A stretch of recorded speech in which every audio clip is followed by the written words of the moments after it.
insya Allah di sini saya akan menyelesaikan salah satu tugas, yaitu mata kuliah PAI Inovatif dengan dosen pengampu Ibu Epi Nur Saidah MPT. Baik, di sini saya akan menjelaskan mengenai taat kepada Allah Subhanahu wa Ta'ala dan kepada Rasul-Nya.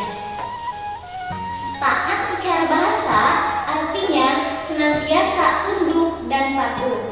Adapun secara istilah, taat adalah tunduk dan patuh baik terhadap perintah Allah Subhanahu wa Ta'ala, Rasul-Nya maupun ulil amri, yaitu pemimpin. Di dalam Al-Quran, surah An-Nisa ayat 59 dijelaskan bahwa taat dibagi menjadi 3 bagian. Yang pertama yaitu taat kepada Allah Subhanahu wa Ta'ala. Yang kedua yaitu taat kepada Rasul-Nya. Dan yang ketiga yaitu taat kepada ulil amri ataupun pemimpin. Baik, saya akan menjelaskan yang pertama, yaitu mengenai taat kepada Allah Subhanahu wa Ta'ala. Taat kepada Allah Subhanahu wa Ta'ala berarti bahwa setiap mukmin harus melaksanakan segala perintahnya sebagaimana yang terdapat di dalam Al-Quran dan menjauhi larangannya. Karena apapun yang diperintahkan oleh Allah Subhanahu wa Ta'ala itu mengandung maslahat, yaitu kebaikan. Dan apapun yang dilarang oleh Allah Subhanahu wa Ta'ala berarti mengandung madarat ataupun keburukan. Allah Subhanahu wa Ta'ala berfirman dalam Al-Quran surah Al-Imran ayat 32.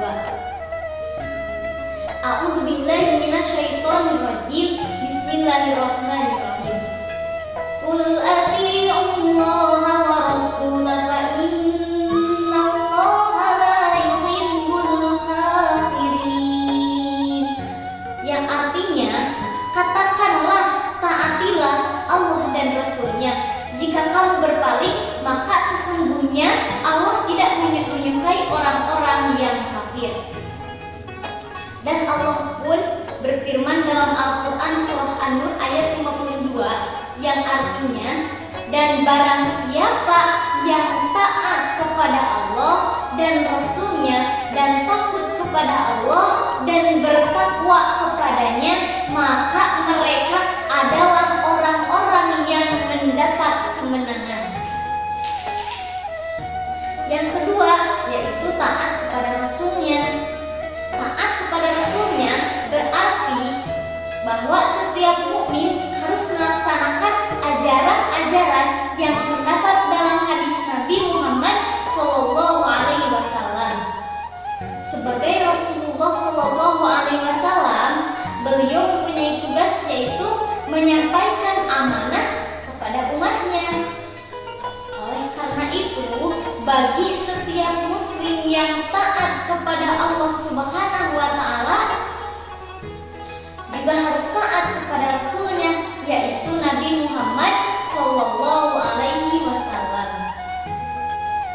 Dari Abu Hurairah radhiyallahu anhu bahwasannya Rasulullah SAW bersabda, semua umatku itu dapat memasuki surga, melainkan orang yang tidak suka. Beliau bertanya, siapakah orang yang enggan itu ya Rasulullah? Dan beliau menjawab, barang siapa yang taat kepadaku, maka ia dapat memasuki surga. Dan barang siapa yang maksiat kepadaku, menyalahi ajaranku, maka dialah orang-orang yang benar-benar salah. Hadis riwayat Bukhari. Yang ketiga yaitu taat kepada ulil amri. Taat kepada ulil amri berarti setiap mukmin harus taat kepada peraturan-peraturan pemimpinnya selama tidak menyimpang dari ajaran Islam, bahkan tidak hanya terhadap pemimpin, tetapi juga orang-orang yang mempunyai kekuasaan atau kedudukan lebih tinggi, seperti anak kepada orang tuanya, murid kepada gurunya, masyarakat kepada pemimpin setempat, istri kepada suaminya. Nah, dari Abu Hurairah radhiyallahu anhu berkata,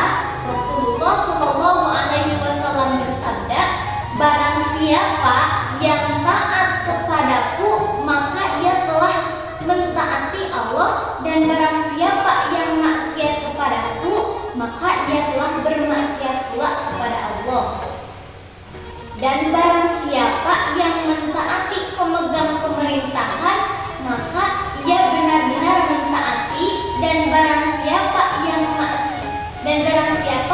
maksiat kepadaku, berarti mereka adalah orang-orang yang melakukan kesalahan. Hadis muttafaqun alaih. Mungkin itu yang dapat saya sampaikan. Mohon maaf apabila ada